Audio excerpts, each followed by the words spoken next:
Trading में असफलता का सबसे बड़ा कारण ये नहीं है कि आपके पास सही चार्ट नहीं है या आपकी स्ट्रैटेजी गलत है।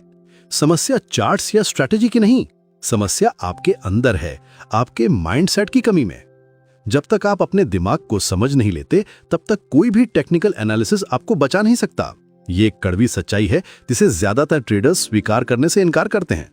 वे सोचते हैं कि अगर उन्हें बेहतर इंडिकेटर मिल जाए या कोई सीक्रेट स्ट्रैटेजी मिल जाए तो वे सफल हो जाएंगे। लेकिन ये सिर्फ एक भ्रम है। हजारों ट्रेडर्स के पास वही चार्ट्स होते हैं, वही इंडिकेटर्स होते हैं, फिर भी कुछ सफल होते हैं और कुछ असफल। इसका कारण तकनीकी ज्ञान में नहीं, बल्कि मानसिक तैयारी में है। मार्केट में 80% निर्णय हमारे बिलीफ सिस्टम से आते हैं। ये वही बिलीफ सिस्टम है जो हमें बताता है कि हम कितना रिस्क ले सकते हैं, कब एंट्री करनी है और कब एग्जिट करना है। लेकिन अगर ये सिस्टम ही गलत है तो फिर हमारे सारे फैसले गलत होंगे। ये बिलीफ सिस्टम कैसे बनता है? ये हमारे पुराने अनुभवों, सामाजिक कंडीशनिंग और डर से बनता है। बचपन से हमें सिखाया जाता है कि गलती करना बुरी बात है, कि हार जाना शर्म की बात है। यही धारणाएं ट्रेडिंग में आकर हमारा नुकसान करती हैं। जब हम ट्रेड में लॉस होते देखते हैं तो हमारा दिमाग इसे व्यक्तिगत असफलता मान लेता है। ट्रेडिंग सिर्फ चार्ट्स पढ़ना नहीं है, ये एक साइकोलॉजिकल गेम है जहां आप खुद से लड़ते हैं।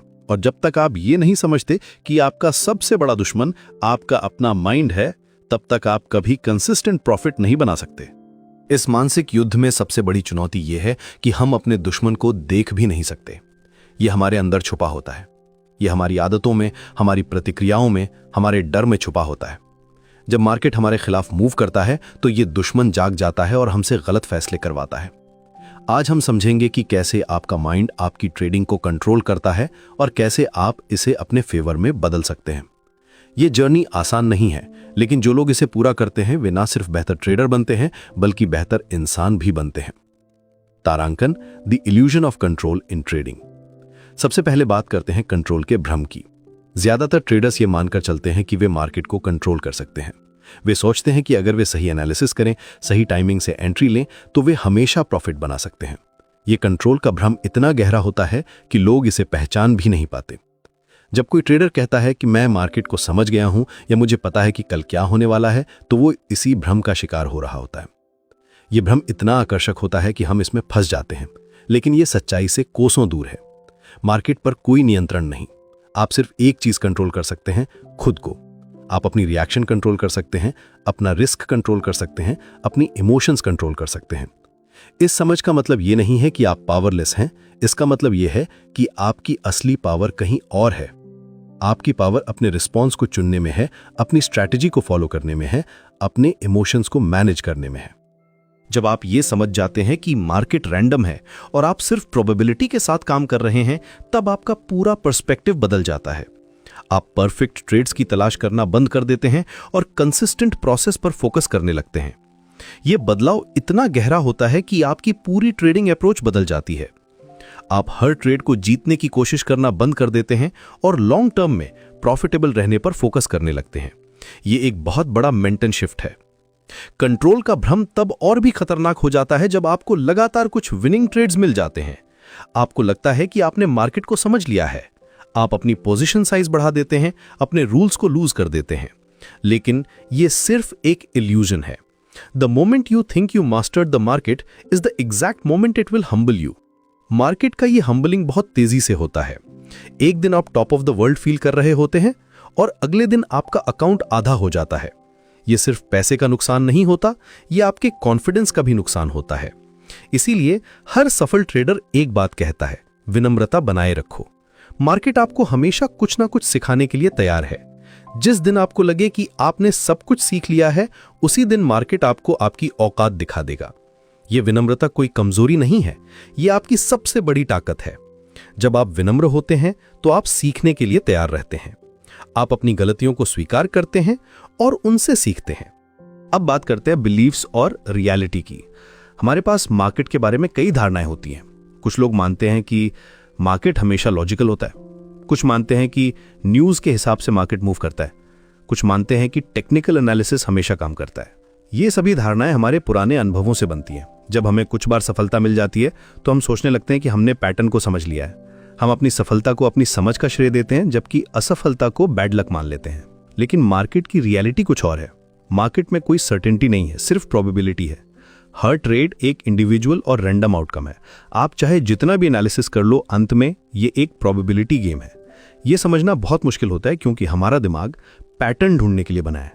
जब हम चार्ट देखते हैं तो हमारा दिमाग अपने आप पैटर्न बनाने लगता है। हम कनेक्शंस देखते हैं जो शायद वहां है ही नहीं। Perception is everything in trading. आप मार्केट को जैसा देखते हैं वैसा ही आपका ट्रेडिंग बिहेवियर होता है। अगर आप मार्केट को एक जुआ समझते हैं तो आप जुआरी की तरह ट्रेड करेंगे।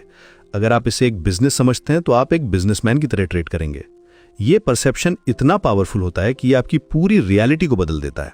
दो ट्रेडर्स एक ही चार्ट देख सकते हैं और बिल्कुल अलग निष्कर्ष निकाल सकते हैं। एक को बुलिश सेटअप दिखेगा, दूसरे को बियरिश। सबसे बड़ी समस्या यह है कि हम अपनी धारणाओं को रियलिटी समझ लेते हैं। हम सोचते हैं कि जो हमें लगता है वही सच है, लेकिन मार्केट हमारी धारणाओं के हिसाब से नहीं चलता, ये अपने हिसाब से चलता है। मार्केट की अपनी भाषा होती है, अपना लॉजिक होता है। ये भाषा हमेशा समझ में नहीं आती। कभी कभी अच्छी न्यूज़ पे मार्केट गिरता है, कभी बुरी न्यूज़ पे बढ़ता है। ये इसलिए होता है क्योंकि मार्केट फ्यूचर एक्सपेक्टेशंस पे चलता है, प्रेजेंट रियलिटी पर नहीं। इसीलिए सफल ट्रेडर्स अपनी धारणाओं को चैलेंज करते रहते हैं। वे अपने बिलीव सिस्टम को अपडेट करते रहते हैं। वे समझते हैं कि मार्केट डेटा उनकी धारणाओं से ज्यादा महत्वपूर्ण है। ये अपडेट करना एक कंटिन्यूअस प्रोसेस होता है। हर दिन, हर ट्रेड, हर एक्सपीरियंस आपको कुछ ना कुछ सिखाता है। अगर आप अपनी धारणाओं से चिपके रहेंगे तो आप ये सीखने से चूक जाएंगे। जब आप अपनी धारणाओं को छोड़कर मार्केट की रियलिटी को स्वीकार करते हैं, तब आपकी ट्रेडिंग में एक नया कॉन्फिडेंस आता है। ये कॉन्फिडेंस अहंकार से नहीं बल्कि समझ से आता है। आप जानते हैं कि आप क्या नहीं जानते और यही आपकी सबसे बड़ी ताकत बन जाती है। तारांकन, fear, greed and random outcomes. तारांकन। अब आते हैं सबसे बड़े दुश्मनों पर, डर और लालच। ये दोनों इमोशंस हर ट्रेडर की जिंदगी में आते हैं, लेकिन समस्या ये है कि ज्यादातर लोग इन्हें समझते नहीं हैं। वे इन्हें अपना दुश्मन मान लेते हैं, जबकि ये सिर्फ इंफॉर्मेशन है। डर तब होता है जब हम आउटकम को पकड़ने की कोशिश करते हैं। जब हम सोचते हैं कि ये ट्रेड जरूर प्रॉफिट में जाना चाहिए, तब डर पैदा होता है। Fear is not about what the market will do, it's about what you believe you can not handle. ये एक बहुत गहरी बात है। डर का असली कारण मार्केट की अनिश्चितता नहीं है। डर का असली कारण यह है कि हम सोचते हैं कि हम नुकसान को हैंडल नहीं कर सकते। हम सोचते हैं कि अगर ये ट्रेड गलत गया तो हम टूट जाएंगे। You are not afraid of the market, you are afraid of what losing says about you. आपको डर इसलिए लगता है क्योंकि आप सोचते हैं कि लॉस आपकी पर्सनैलिटी को रिफ्लेक्ट करता है, लेकिन यह गलत है। लॉस सिर्फ एक आउटकम है, आपकी पर्सनैलिटी नहीं। जब आप ये समझ जाते हैं कि लॉस आपके बारे में कुछ नहीं कहता, तब डर कम हो जाता है। आप समझते हैं कि यह सिर्फ बिजनेस कॉस्ट है, व्यक्तिगत असफलता नहीं। यह समझ आपको फ्री कर देती है। ग्रीड भी उसी तरह काम करता है। जब आप प्रॉफिट में होते हैं तो आपको लगता है कि और भी प्रॉफिट मिल सकता है। आप अपने टारगेट को भूल जाते हैं और ज्यादा के चक्कर में कम भी गवा देते हैं। ग्रीड का असली कारण यह है कि हम सोचते हैं कि यह मौका फिर नहीं आएगा। हम डरते हैं कि अगर हम अभी एग्जिट कर दिए तो हम बड़ा मौका गवा देंगे। लेकिन मार्केट में मौके हमेशा आते रहते हैं। जब आप ये समझ जाते हैं कि मार्केट में अनगिनत मौके हैं, तब ग्रीड कम हो जाता है। आप अपने प्लान को स्टिक करते हैं और अगले मौके का इंतजार करते हैं। रैंडम आउटकम्स को समझना बहुत जरूरी है। मार्केट में हर ट्रेड का रिजल्ट रैंडम होता है। आप चाहे जितना भी अच्छा एनालिसिस करो, अंत में ये एक प्रोबेबिलिटी गेम है। कभी आपके फेवर में जाएगा, कभी अगेंस्ट में। ये रैंडमनेस इतनी कंप्लीट होती है कि आप इसे प्रिडिक्ट नहीं कर सकते। आप सिर्फ प्रोबेबिलिटी के हिसाब से काम कर सकते हैं। यह समझना बहुत मुश्किल होता है क्योंकि हमारा दिमाग कॉज एंड इफेक्ट में सोचता है। जब आप ये समझ जाते हैं कि हर ट्रेड रैंडम है, तब आप इंडिविजुअल ट्रेड्स पर इमोशनल अटैचमेंट नहीं बनाते। आप समझते हैं कि ये एक सीरीज का हिस्सा है, ना कि जिंदगी और मौत का सवाल। ये डिटैचमेंट आपको बहुत पावर देता है। आप क्लियर हेड से फैसले ले सकते हैं। आप अपनी स्ट्रैटेजी को फॉलो कर सकते हैं। आप लॉन्ग टर्म में फोकस कर सकते हैं। तारांकन, डिसिप्लिन एंड कंसिस्टेंसी। तारांकन। अब बात करते हैं सबसे महत्वपूर्ण चीज की, डिसिप्लिन और कंसिस्टेंसी। अगर आप चाहते हो कि आप कंसिस्टेंट प्रॉफिट करें, तो सबसे पहले कंसिस्टेंट सोच विकसित करनी होगी। ये कंसिस्टेंट सोच रातों रात नहीं आती, ये एक लंबी प्रैक्टिस का नतीजा होती है। हर दिन, हर ट्रेड में आपको खुद को ट्रेन करना पड़ता है। आपको अपने रिएक्शंस को कंट्रोल करना पड़ता है। डिसिप्लिन का मतलब ये नहीं है कि आप खुद को कंट्रोल करें। Discipline is not about control, it's about becoming. ये एक तरीका है जिससे आप अपने आप को ट्रांसफॉर्म करते हैं। ये ट्रांसफॉर्मेशन इतना गहरा होता है कि आपकी पूरी पर्सनैलिटी बदल जाती है। आप एक अलग इंसान बन जाते हैं। आप वही व्यक्ति नहीं रहते जो ट्रेडिंग शुरू करने से पहले थे। कंसिस्टेंसी किसी परफेक्ट स्ट्रैटेजी का नहीं, बल्कि एक परफेक्ट माइंडसेट का परिणाम है। जब आपका माइंडसेट सही होता है, तब आप हर सिचुएशन में सही फैसला लेते हैं। आप अपनी इमोशन से प्रभावित नहीं होते। ये माइंडसेट कैसे डेवलप होता है? ये छोटी छोटी आदतों से डेवलप होता है। हर दिन आपको कुछ ना कुछ ऐसा करना पड़ता है जो आपके कैरेक्टर को बिल्ड करे। If you follow your rules you win, if you break them you lose, period. ये इतना सिंपल है, लेकिन इसे फॉलो करना इतना मुश्किल क्यों है? क्योंकि हमारा माइंड हमेशा एक्सेप्शन ढूंढता रहता है। हमारा माइंड बहुत चालाक होता है। यह हमेशा कारण ढूंढता रहता है कि क्यों इस बार अलग होना चाहिए। ये कहता है कि ये ट्रेड स्पेशल है, ये सेटअप परफेक्ट है, इस बार रूल्स तोड़ना ठीक है। लेकिन ये सब सिर्फ माइंड गेम्स हैं।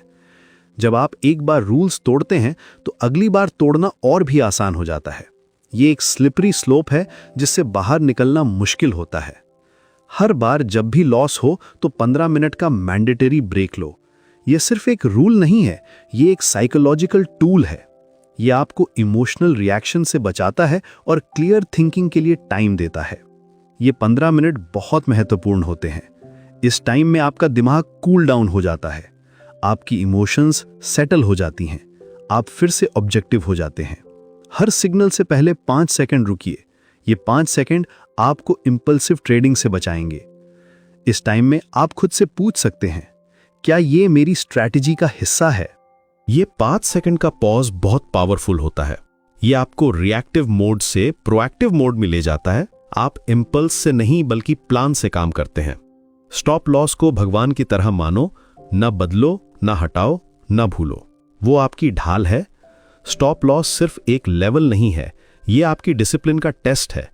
जब मार्केट आपके अगेंस्ट जाता है तो आपका माइंड स्टॉप लॉस को मूव करने के लिए हजारों कारण देता है। ये कहता है कि थोड़ा सा और इंतजार करो, मार्केट वापस आ जाएगा। लेकिन ये सब सिर्फ होप है, स्ट्रैटेजी नहीं। तारांकन, थिंकिंग इन प्रोबेबिलिटीज। तारांकन, प्रोबेबिलिस्टिक थिंकिंग ट्रेडिंग की सबसे महत्वपूर्ण स्किल है। You don't need to know what will happen next to make money. आपको सिर्फ ये जानना है कि लॉन्ग रन में आपकी स्ट्रैटेजी काम करती है या नहीं। ये कॉन्सेप्ट समझना बहुत मुश्किल होता है क्योंकि हमारा दिमाग सर्टेनिटी चाहता है। हम चाहते हैं कि हमें पता हो कि कल क्या होने वाला है, लेकिन ट्रेडिंग में यह पॉसिबल नहीं है। जब आप प्रोबेबिलिटी में सोचते हैं तब आप हर ट्रेड को एक सीरीज का हिस्सा मानते हैं। आप समझते हैं कि अगर आपकी स्ट्रैटेजी 60% एक्यूरेट है तो लॉन्ग रन में वो 60% बार आपके पक्ष में गिरेगी। ये 60% एक एवरेज है। ये मतलब नहीं है कि हर 10 ट्रेड्स में 6 प्रॉफिट में आएंगे। हो सकता है पहले 20 ट्रेड्स लॉस में जाएं, फिर अगले 30 प्रॉफिट में आए। लेकिन ये 60% किसी भी ऑर्डर में आ सकती है। हो सकता है पहले 10 ट्रेड्स लॉस में जाएं, फिर अगले 20 प्रॉफिट में आए। ये रैंडम डिस्ट्रीब्यूशन है। ये रैंडम डिस्ट्रीब्यूशन बहुत फ्रस्ट्रेटिंग हो सकता है। जब आपको लगातार लॉसेज आते हैं तो आपको लगता है कि आपकी स्ट्रैटेजी काम नहीं कर रही, लेकिन ये सिर्फ प्रोबेबिलिटी का खेल है। जब आप ये समझ जाते हैं तब आप इंडिविजुअल ट्रेड्स पर फोकस नहीं करते, आप अपने ओवरऑल परफॉर्मेंस पर फोकस करते हैं। आप समझते हैं कि 1 या 2 लॉसेज आपकी स्ट्रैटेजी को गलत साबित नहीं करते। ये लॉन्ग टर्म पर्सपेक्टिव बहुत इंपॉर्टेंट है। जब आप शॉर्ट टर्म में सोचते हैं तो हर ट्रेड इंपॉर्टेंट लगता है, लेकिन जब आप लॉन्ग टर्म में सोचते हैं तो इंडिविजुअल ट्रेड्स का इंपॉर्टेंस कम हो जाता है। 100 ट्रेड्स का लॉग बनाइए, यह आपको प्रोबेबिलिस्टिक थिंकिंग सिखाएगा। जब आप 100 ट्रेड्स का डेटा देखेंगे तब आपको पता चलेगा कि आपकी स्ट्रैटेजी कितनी एक्यूरेट है। यह 100 ट्रेड्स का डेटा बहुत वैल्यूएबल होता है। यह आपको दिखाता है कि आपकी स्ट्रैटेजी रियली काम करती है या नहीं। यह आपको कॉन्फिडेंस देता है या फिर बताता है कि कहां सुधार की जरूरत है। हर ट्रेड से पहले खुद से सिर्फ एक सवाल पूछो, क्या यह मेरी स्ट्रैटेजी का हिस्सा है? अगर जवाब हां है तो ट्रेड लो, अगर ना है तो मत लो। इतना सिंपल है। ये एक सवाल आपको हजारों गलत ट्रेड से बचा सकता है। यह आपको फोकस्ड रखता है। यह आपको अपनी स्ट्रैटेजी पर स्टिक करने में मदद करता है। तारांकन, why good strategy still fail? तारांकन, अब एक महत्वपूर्ण सवाल, अगर स्ट्रैटेजी अच्छी है तो फिर लोग फेल क्यों करते हैं? इसका जवाब साइकोलॉजी में है, स्ट्रैटेजी में नहीं। दुनिया भर में हजारों प्रॉफिटेबल स्ट्रैटेजीज उपलब्ध हैं, लेकिन फिर भी 90% ट्रेडर्स फेल करते हैं। सबसे बड़ी समस्या यह है कि लोग अपनी स्ट्रैटेजी को कंसिस्टेंटली फॉलो नहीं करते। वे अपने इमोशंस के हिसाब से मॉडिफिकेशन करते रहते हैं। कभी स्टॉप लॉस बढ़ा देते हैं, कभी टारगेट घटा देते हैं, कभी पोजीशन साइज बढ़ा देते हैं, कभी एक्स्ट्रा ट्रेड्स ले लेते हैं। यह मॉडिफिकेशन इतना सब्टिल होता है कि लोगों को पता भी नहीं चलता। वे सोचते हैं कि वे अपनी स्ट्रैटेजी फॉलो कर रहे हैं, लेकिन रियलिटी में वे हर दिन छोटे छोटे बदलाव करते रहते हैं। दूसरी समस्या है emotional filtering of market data. हम वही डाटा देखते हैं जो हमारी धारणाओं को सपोर्ट करता है, बाकी डाटा को हम इग्नोर कर देते हैं। यह कंफर्मेशन बायस कहलाता है। यह बायस इतना स्ट्रांग होता है कि हम अपनी गलतियों को भी जस्टिफाई कर देते हैं। जब हमारा ट्रेड गलत जाता है तो हम कहते हैं कि मार्केट इर्रेशनल था। जब सही जाता है तो हम कहते हैं कि हमारा एनालिसिस परफेक्ट था। तीसरी समस्या है ओवर कॉन्फिडेंस। जब कुछ ट्रेड्स प्रॉफिट में आ जाते हैं तो लोगों को लगता है कि वे मार्केट को समझ गए हैं। वे अपनी पोजीशन साइज बढ़ा देते हैं या रिस्की ट्रेड्स लेने लगते हैं। ये ओवर कॉन्फिडेंस बहुत खतरनाक होता है। ये आपको लगता है कि आप इनविंसिबल हैं, आप अपने रूल्स को लूज कर देते हैं, आप ज्यादा रिस्क लेने लगते हैं और फिर एक बड़ा लॉस आकर सब कुछ खत्म कर देता है। चौथी समस्या है नीड टू बी राइट। हम चाहते हैं कि हमारा हर एनालिसिस सही हो। जब मार्केट हमारे अगेंस्ट जाता है तो हम अपनी गलती मानने के बजाय मार्केट को गलत ठहराते हैं। ये नीड टू बी राइट हमारे ईगो से आती है। हम नहीं चाहते कि कोई हमें गलत साबित करे। लेकिन ट्रेडिंग में राइट या रॉन्ग होना मैटर नहीं करता। मैटर ये करता है कि आप पैसा बनाते हैं या नहीं। The market doesn't reward your wishes, it rewards objectivity. Market सिर्फ उन लोगों को रिवॉर्ड करता है जो ऑब्जेक्टिव रहते हैं और अपनी इमोशंस को साइड में रखते हैं। ये ऑब्जेक्टिविटी बहुत मुश्किल होती है। इसके लिए आपको अपने ईगो को साइड में रखना पड़ता है। आपको स्वीकार करना पड़ता है कि आप गलत हो सकते हैं। आपको मार्केट की बात सुननी पड़ती है। मार्केट आपकी कमजोरियों को उजागर करने का काम करता है। अगर आप में धैर्य की कमी है तो मार्केट आपको इम्पेशेंट बनाएगा। अगर आप में लालच है तो मार्केट आपको ग्रीडी बनाएगा।